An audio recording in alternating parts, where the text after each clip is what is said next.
Now, without further ado, it's my pleasure to introduce today's speaker, Steve Reeds, VP in Ipsos's healthcare team. Steve, you have the floor.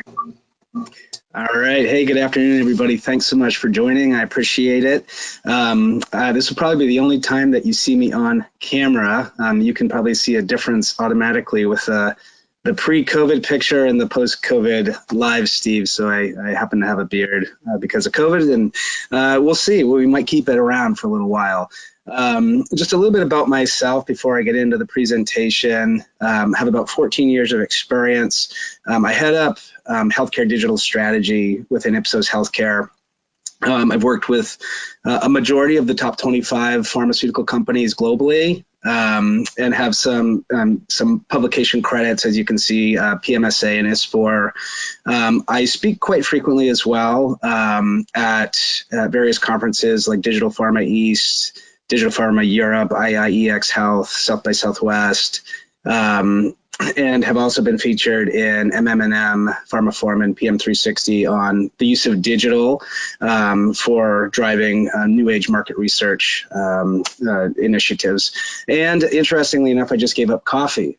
So I'm doing good. I have my tea with me today, and we will see how it goes. So without further ado, let me go ahead and just stop my webcam, and I'm going to go ahead and get into the presentation. And as I go through, hopefully take some notes in terms of what you're learning, and then also any questions that you might have that pop up at the end. We'll do our best to answer them.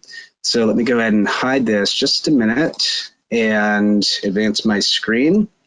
I wanted to start this session by giving an overarching view of this quote really that came from Fierce Pharma back in late 2020. It really shows the paradigm shift that's occurring in relation to digital. So pharma marketers, they're advancing and rethinking their digital strategies, reworking relationships with their healthcare providers and patient influencers, and advancing digital videos and one-to-one targeting. To top it off, the whole industry got a reputation upgrade. This is an important baseline for the presentation, because what they're really talking about is the need to drive greater focus of digital within pharma organizations, and more broadly as well within med tech organizations. If we go forward here, what I wanted to also do is give you a sense for how we think about what digital readiness actually is, because there are a lot of different component parts that go into a digital readiness plan and digital readiness strategy. So really how we view it at Ipsos is that digital readiness is the preparation and it's the planning that a therapy or a franchise or brand would include in their launch planning and commercialization strategies.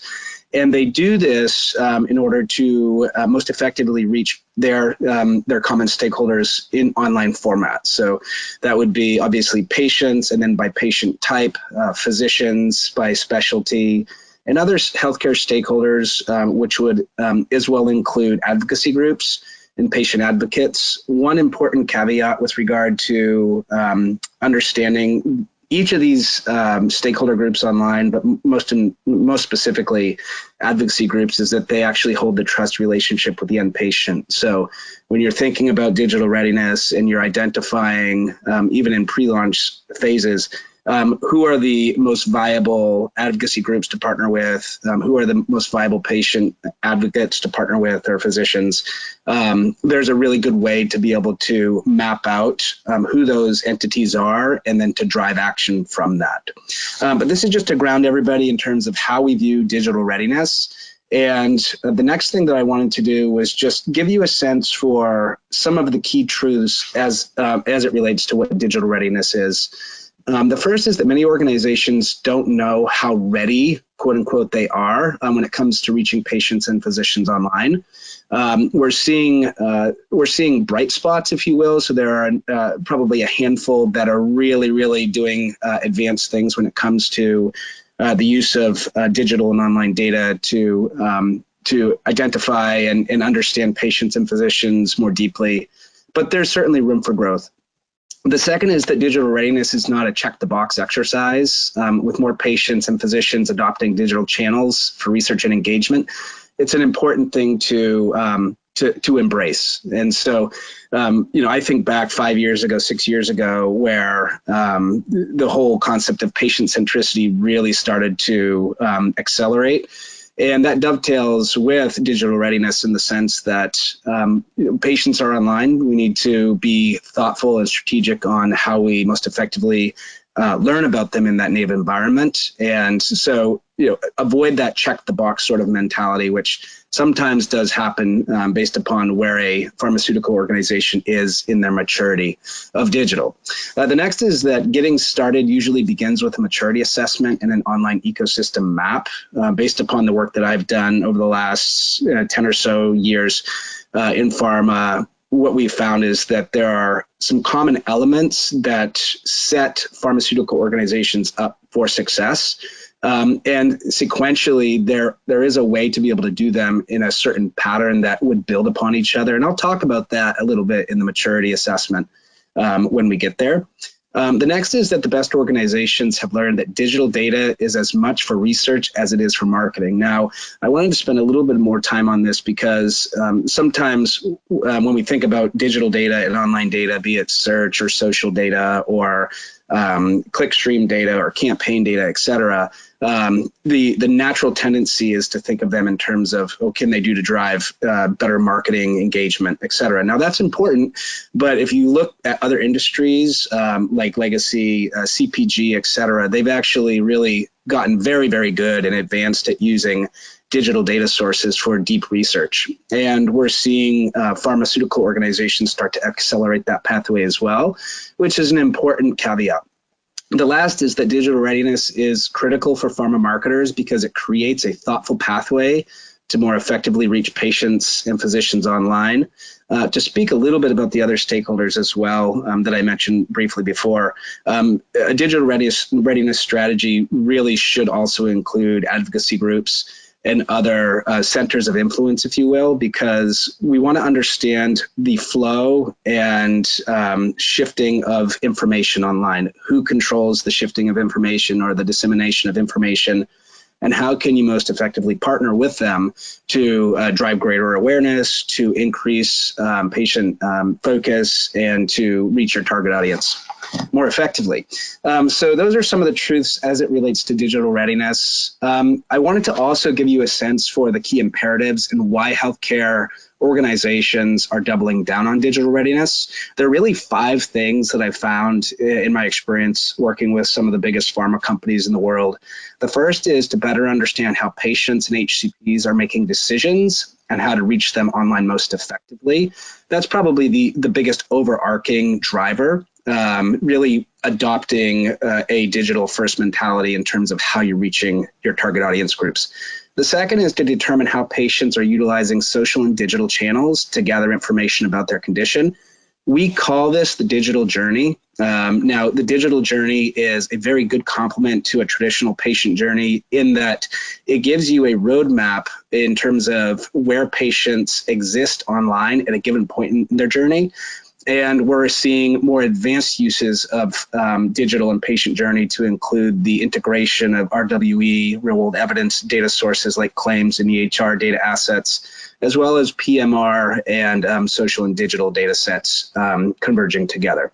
The third is that to gain insight into which digital channels to prioritize in marketing and engagement efforts. Now, this is really focused specifically on the use cases as it relates to marketing, which are probably a majority of the audience here, but it does go beyond that into research functions.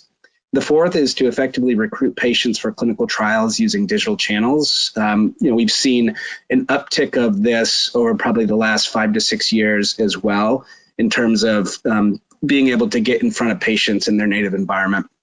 And some organizations are doing it better than others, but it's definitely a trend.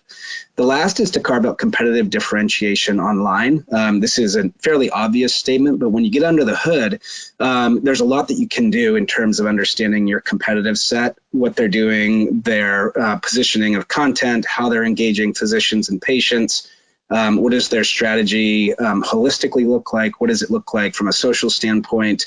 And so on and so forth. So there's a lot that can be done here, and you should take that into consideration as you're planning your digital readiness, which should dovetail with your launch planning and launch readiness strategies.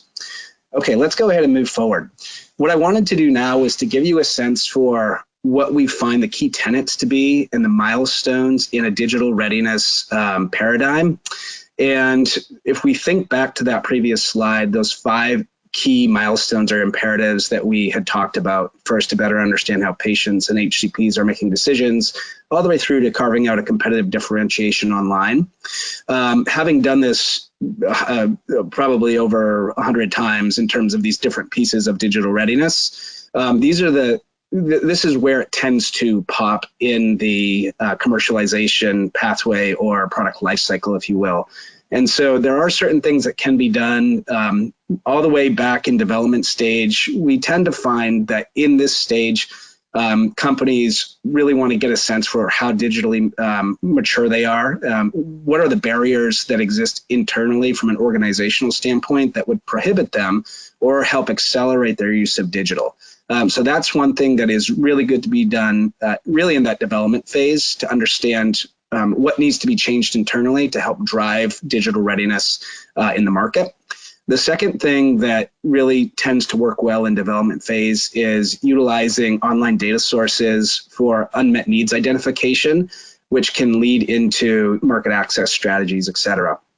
When we get into pre-launch, this is really where we find that pharmaceutical companies start to really accelerate their use of digital, not just from an unbranded marketing standpoint, but also to start to understand more deeply patients, physicians, advocacy groups, et cetera, in their native environments. The first thing at the top here, as you can see, is an online ecosystem map for the therapeutic category.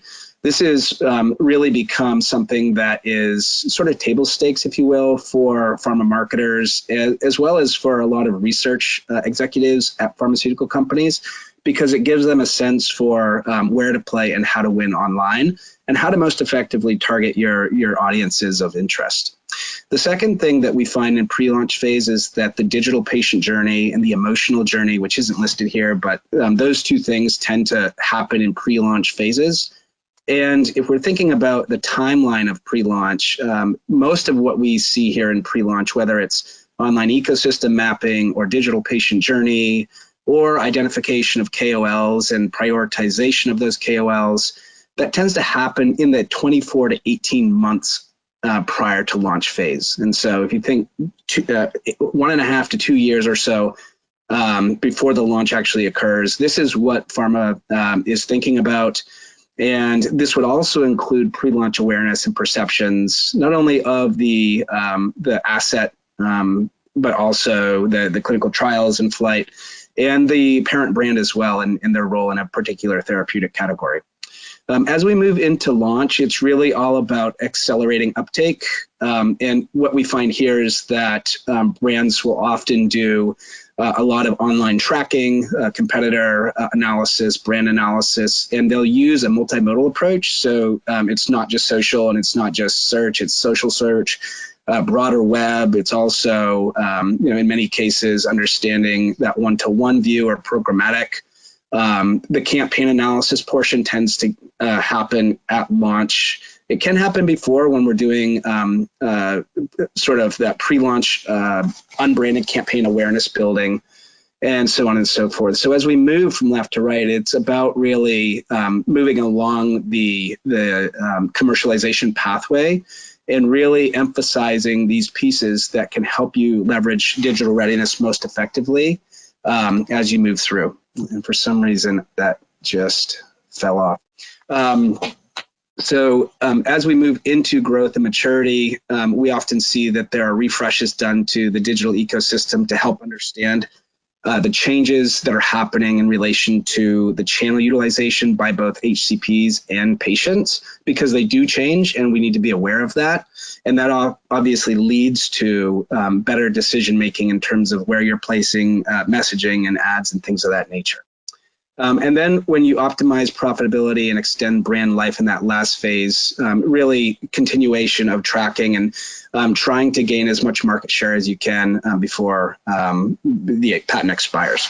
So that's a high level view of how digital readiness is sequenced typically, based upon having done this for a number of different organizations. Let's go ahead and move forward to the inherent value that can be found in the data sources online that really help to underpin a digital readiness strategy. So there are traditionally 4 core data sources that happen to exist that are utilized in digital readiness strategy planning. The first is social data, often coined social intelligence or social listening data. It's the unprompted voice of the patient or caregiver, and in many cases, the HCP.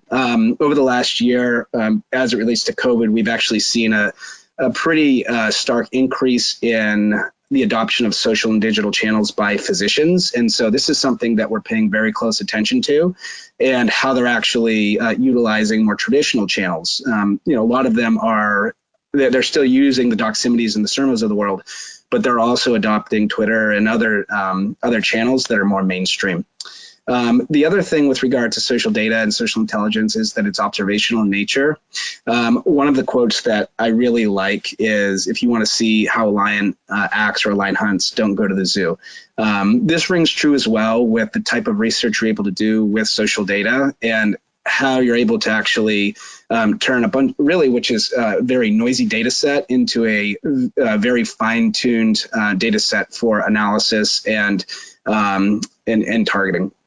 And then the next that I wanted to call out here is search and voice data. So we've seen a very high increase in voice data utilization. And what we found here is that it's used to uncover market dynamics and early indicators of potentially larger trends. When we think about search data and we think about social data, there is a symbiotic relationship that exists. So oftentimes a patient will start their digital journey on Google, right? And they'll start to query about various things, and then they tend to then go to a social channel. And there's a phenomenon called lurking, which basically means that a patient will view an online community, a social channel, a discussion stream for a period of time, typically 1 to 2 months. And then they'll gain comfort in being able to then participate in the conversation. So as you can see, it's about connecting all the different component pieces of the digital journey that'll help to understand how to best reach the end consumer. The other thing that is important to note here with regard to search and voice data is that it's important for understanding how patients and physicians begin the online journey. And then it's good for assessing paid and organic search strategies, of course. When we think about broader web data, because it's not just social and it's not just search and voice data, it's really about a cumulative view: where patients are, where caregivers are, what are advocacy groups doing, what are the digital touch points along the journey, what are the centers of influence to get therapeutically relevant information, and what is the competitor footprint. And then, of course, in campaign data, understanding campaign performance metrics, testing and optimization, and competitor campaign audits. This really dovetails with marketing-specific use cases, of course. But if you look at this holistically together, all of these pieces work towards the common goal of moving you closer to high-level maturity in terms of digital readiness. So we will distribute this deck so that you have a chance to read through this and think about some of the different component parts and how to actually drive action from them. The next thing I wanted to do was to give you a sense for where to start. So oftentimes this will be predicated on where the drug is in the life cycle. It might be in phase 1 or 2 pre-launch, or it might be in phase 3, or it might just have entered the market. So it really depends on where the asset is in the commercialization pathway. But at the very start of understanding digital readiness is understanding the maturity of the organization that you operate within. And so what I wanted to do here, based upon experience, having worked with, again, probably about most of the top 25 pharma companies out there, they tend to be bucketed in 7 different categories from a digital maturity standpoint. The first, in terms of where they are in the use case, if you will, is really, quote unquote, piloting a digital project, but research is usually done with primary market research, or RWE, which stands for real world evidence data, i.e. claims data or EHR data. That's sort of the legacy model, if you will, a very important model. I mean, obviously, we do a lot of primary market research. It's very, very important. But as you think about more digital first data assets, we're able to do a lot more. So moving on to the next phase is we have someone who does quote unquote digital. What do they do again? We find this fairly often, especially for smaller organizations that might not have a defined digital budget. It usually gets assigned to the person that's interested, which is good. But you do have to have more concerted focus on the actual digital investment. What I also wanted to do here was give you a sense for where a lot of organizations tend to fall. So this next one, it will make sense when we group them together. But when you think about med tech and where they are from a maturity standpoint, they're actually a little bit behind pharma. And then if you think about like where Coke or whoever is, they're like way up here. They're way up in the far right top of the quadrant. We tend to think about the next phase is we're running various digital projects, but each brand or therapy area does their own thing. This is where redundancy tends to occur, and the homogenization of frameworks is lacking. And there are bright spots. There are several bright spots, I will say that, in terms of the pharma organizations that have moved past this, but several do still struggle with this in terms of creating a homogenized view of how to leverage digital across a series of therapy area franchises and brands. The next is we've started to think that digital has a horizontal offering internally, and we're investing in a wider digital team. When I say horizontal, what I mean is that there's utility that can be found in digital data from a research and marketing standpoint that goes beyond just one individual use case or one individual department within a pharma organization. And so when you think about the utility that can be developed for patient advocacy or patient services or for market access or for the clinical organization, there are different ways to cut and slice into the data sets that we have access to that give you a greater sense of understanding of who the end consumer is and what they're thinking, how they're feeling, et cetera. The next is we're actively using digital to inform our patient and physician engagement strategies across most of our brands and therapy areas. So the most mature organizations are in these next two bullet points where they're really thinking, I don't know why it keeps on dying out here, where they're thinking about how to create a homogenized set of frameworks that will flow across different therapy areas and stakeholder groups. For some reason, this keeps on dropping. Just a second. All right, let's try that now. And so the majority of organizations tend to fall in this area. And then the most advanced fall in these last two buckets. So we're utilizing digital data sources like social in our clinical organization to enhance our launch planning strategies. So there's a delineation that happens between commercial use cases and clinical use cases. And what I found is that the most mature organizations have thought of and have implemented strategies for the use of this data that encompass both clinical and commercial use cases. And then finally, our wider organization, which would include preclinical, clinical, commercial, et cetera, they're all utilizing digital to power decision-making. I can probably count the number of organizations on one hand that have gotten to this point, but they have reaped significant rewards from it in terms of market share, et cetera.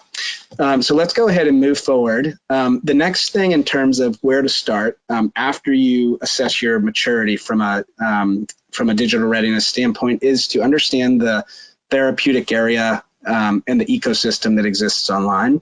There are three different ways that I find that pharma companies will do this, as well as medtech companies. One is to outline where patients and caregivers are, what are their interests, how are they consuming content, what is their digital journey, how can we most effectively reach them.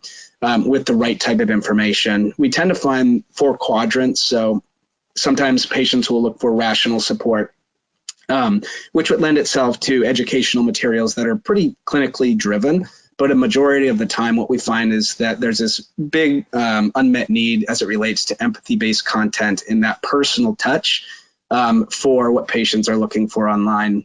And that gives an opportunity to pharmaceutical and medtech organizations to be able to create more compelling engagement strategies and content that is predicated on driving that digital readiness strategy. Let's go ahead and move forward. So in addition to mapping what patients and physicians and what patients and caregivers are doing online and understanding where they are in their journey, et cetera, the online ecosystem also lends itself to understanding what physicians are doing online. If you think back a few minutes ago, I had referenced just in this past year, we've seen a pretty strong influx of HCPs adopting traditional social channels. And what you're able to do here is, one thing is obviously KOL or digital opinion leader mapping, understanding by therapeutic category or med device, who are the most prolific voices in the market, who are those that are driving the most engagement and having the most impact on the end patient. And this can be broken into a few different factors. So understanding their level of relevance in association with the therapeutic category or device category, as well as their influence. And we tend to rank these in terms of reach and relevance. So the cumulative impact that an HCP has across all their digital channels, as well as other stakeholders like advocacy groups who are very, very important in controlling the dissemination of information online. The other thing that we wanted to also call out is that when we think about driving trust, a lot of the times pharma companies will ask me, how do we drive greater levels of trust online? And while that's it's a good question to ask, and it's not a zero-sum game by any means. I mean, there's certainly ways to do it in terms of building empathy-driven content, et cetera. The trust relationship actually exists with the advocacy group to the patient, and that's why it's so important to, when you do online ecosystem mapping, to account for not just HCPs, but also the other influential voices or centers of influence that really will help you navigate the online space most effectively. And these people and entities will also give you a sense for who to partner with down the road, how to activate them, and so on and so forth. The last piece to the online ecosystem mapping frame is to be able to understand what competitors are doing online and to, as a result, carve out white space opportunities for you. So if you think about the broader online ecosystem, it's comprised of patients, it's comprised of caregivers, it's comprised of centers of influence, it's comprised of brands, it's comprised of competitors, and we need to understand what those competitors are doing, be it right or wrong, to be able to carve out a fair amount of differentiation and to sort of carve out a path for oneself. And so when we do competitor analysis as part of online ecosystem mapping, it's really, there are 3 things that tend to pop up from pharma and medtech. One is to assess what competitors are doing with physician and patient online communication strategies. The next is to examine which competitors are partnered with which advocacy groups or other digital KOLs. Because if you have a KOL activation strategy, like you want to understand if they're already engaged with a competitor. That's a pretty obvious thing. But you can find a lot of that out through online sources. And then lastly, assess competitor market shaping initiatives. So if we think about what competitors are doing in tandem with specific market events, let's say, ASCO as an example for our oncology clients. What are they doing to help drive awareness for their brand or their asset in relation to an event like that? So there are different ways that we can drill into those market events and help understand what's the net impact of them. So that's the second piece to where to get started. I'm not going to go through every piece because, as you can recall back from the digital readiness planning strategy slide, there's a lot of component pieces that go into it. But this is a really good place to start if you haven't started someplace already. Number one, understanding how mature the organization is from a digital readiness standpoint. And number two, understanding what the online ecosystem looks like. With that, I do have a few case studies that we'll go through, one on digital readiness and another on patient journey. For this particular case study, this is fairly recent, we had done some work around digital ecosystem mapping for a phase 3 company that has an asset in phase 3 stage. And really what they wanted to do was to determine their digital readiness and what gaps needed to be closed and prep for launch. Now, again, probably in that 18 to 24 month pre-launch sort of time frame, but starting to think about how to most effectively activate their online stakeholders. They also wanted to assess the company reputation online, which can be a component part of understanding where you can position yourself. And then the last couple things, determining how the phase 3 trial is being discussed, identifying the digital KOLs of greatest importance, and then finally establishing a baseline to measure future market shaping initiatives, marketing initiatives, et cetera.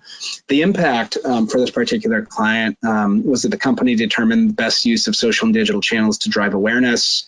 So it gave them a really good concerted focus on the roadmap and where to play and where not to. The second thing was that the brand discovered that there were actually 4 of their clinical trial investigators that were influential in dissemination of information related to the asset online. And that actually is a really good sign because it shows not only that they're engaged, but they could serve as KOLs in the future. And then finally, the company identified important advocacy groups online to partner with in the dissemination of information related to the clinical trial. There are a number of other things that they were able to get out of this, but at the core of it was preparing them for a world where they have to be engaged in online channels to help drive the greatest level of awareness, not only for the asset, but for the brand, the parent brand, and then thinking long-term about how you start to develop content and information in a digital setting that is going to lead to an increase of awareness amongst patients. Because once the asset is launched, then it's really all about understanding the patient perspective and what you can do to help drive greater awareness and education for that particular cohort. The next is a patient journey analysis that we did for a company recently, where we're able to blend a traditional journey through primary market research and then couple that with data from online sources to help them understand what is the ecosystem that exists, where is the patient at a given point in time from a channel standpoint, based upon the different journey stages. And so this really gave them a sense for not only sort of how they flow through the journey, digitally speaking, what are their perceptions, attitudes, behaviors, opinions, perspectives, but also what are the major channels that were of most importance. And one of the interesting things we found was that Reddit tended to be one of the most prominent channels that the patient utilized in the first 2 phases of the journey. And then all of a sudden, YouTube was prominent in terms of the third stage, which was when they're actually diagnosed and they're treating the condition. And what we found was that they're more actively going on YouTube because they want to get information on more holistic treatments post getting they wanted to get more information on more holistic treatments after they were actually diagnosed. And so as you can see, there's a number of different things that you can do as it relates to understanding the digital pathway or the digital journey that the patient goes on and how to most effectively reach them, both from a pragmatic as well as an emotional perspective. Let me go ahead and just go to the key takeaways here and just recap for you this particular session. And so the things that I wanted to make sure that you left with, first and foremost, many organizations don't know how ready they are when it comes to reaching the patient and physician online. So before you're able to actually understand, how ready you are from that perspective, doing a maturity assessment is a good idea, but you should always have an eye to how you're going to most effectively activate and engage physicians and patients in online channels, because there's been a rapid influx in utilization by both patients and physicians, and that's just going to continue. Secondly, digital readiness is not a check the box exercise. I talked about this earlier, but really having internal buy-in and having a process and having a specific owner and even an executive sponsor, those are all things that are really important in avoiding this check the box mentality. The next is that getting started usually begins with the maturity assessment. If you haven't done that, that's a great place to start, like I said, and it really gives you a sense for the barriers that might exist or the propellants internally that you can leverage. Next is that the best organizations have learned that digital data is as much for research as it is for marketing. To recap on this, it's not just about assessing marketing initiatives or marketing campaigns.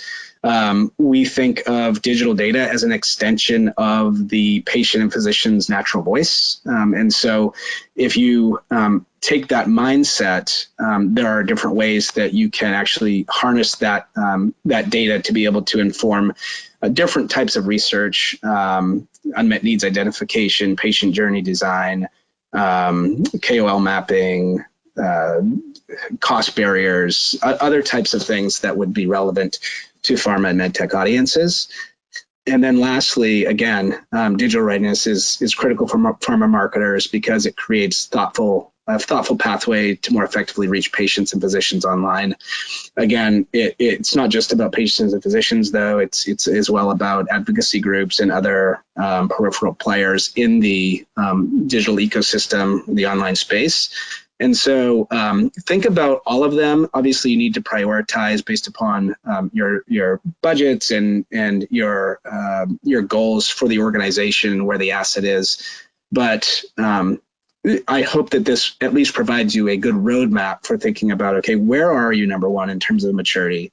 What can you do to help accelerate maturity? And then as you get closer to launch, or if you have a product in market already, what can you do to most effectively engage your patient and your physician and advocacy group audiences?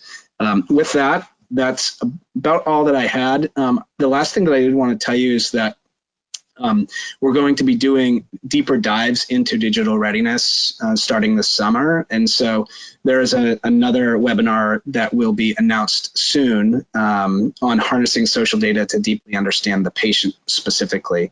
There was a statistic that was released back in 2017. I don't think that there was a new one, but it's fairly recent.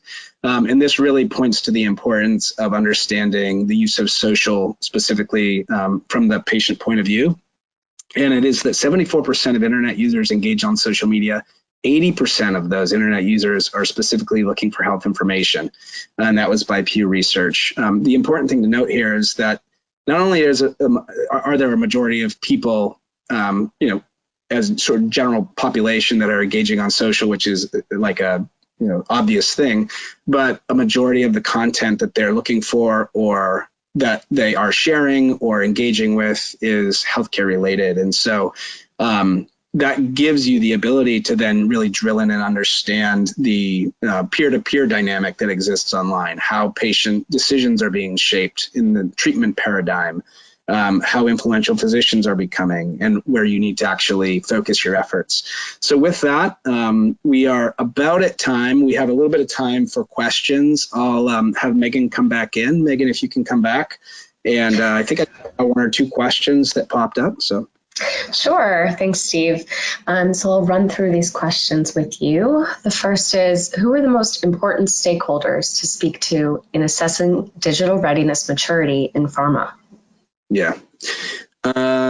So what I have found is that digital readiness is most successful when you have a cross-section of stakeholders internally. So typically it would start with a therapy area franchise head, but you also want to gain input from your pharmacovigilance team. You want someone that would potentially sit in BI&A, business intelligence and analytics. You'd want people that were tied to patient support programs because they can actually help activate the usefulness of digital once you get to that point. But it does tend to start with a therapy area lead or a brand head, and then trickle down from there. And the important thing is to be honest with the maturity assessment. Pharma is not like every other industry. It's very, very unique, and there are unique challenges that exist that you have to pay attention to. Having said that, it's very clear and apparent that organizations that want to survive, want to win, et cetera, are adopting digital at a pretty fast clip. And so that's how I would say in terms of prioritization of who you want to focus on. Great, thank you. Next question. We have a phase 3 asset launching soon. What is the time frame we should consider for online ecosystem mapping? So I talked about it a little bit in the webinar, but I tend to have found that the sweet spot is it's usually 18 months ish. Obviously, it depends on the phase the phase of the clinical trial, but tends to be, we see a lot of ramp up starting in the 18 to 24 months pre-launch timeframe, and as you move closer to launch. Again, that 18-month time frame is probably a good time to do a digital ecosystem, and then to refresh it so that you get a sense for the other channels that may have popped up and become more or less important as you're ready to bring the asset into market. So that's great. Thank you. All right, one more here. In terms of digital readiness, are you thinking about the role of telemedicine in this equation? Oh, that's a really good question. So the short answer is yes, absolutely. A lot of the research that I've done over the last year is understanding how different patient types perceive telemedicine's usefulness. It's a mixed bag. So, there are differences in how a type 2 diabetes patient would feel about telemedicine versus how a idiopathic pulmonary fibrosis patient would feel about it, and their relative level of not only awareness, but comfort, et cetera. So it's something that is growing in importance. And in fact, there are companies now that are developing solutions that give you the ability to market in the virtual waiting room, so to speak. And so when you think about the time that exists when someone enters into a telemedicine consult and the time that the physician gets to actually get online with them, there is a set period of time, and that's caused advertisers to think about, okay, well, what content can we get in front of the physician and potentially the patient that are going to help drive awareness, et cetera. So it's in an earliest stage, I would say. I mean, a lot of the focus in 2020 was obviously on activating telemedicine type consults, and now it's really about refining and potentially doing some marketing related initiatives inside the actual visit. So it's important. It's something that you should consider. That's great. I really appreciate it. And with that, I think we are just about at time. So Steve, I just really want to thank you for today's interesting presentation. And thank you to everyone for joining us today. And if we didn't get to your question, then we will do so by email.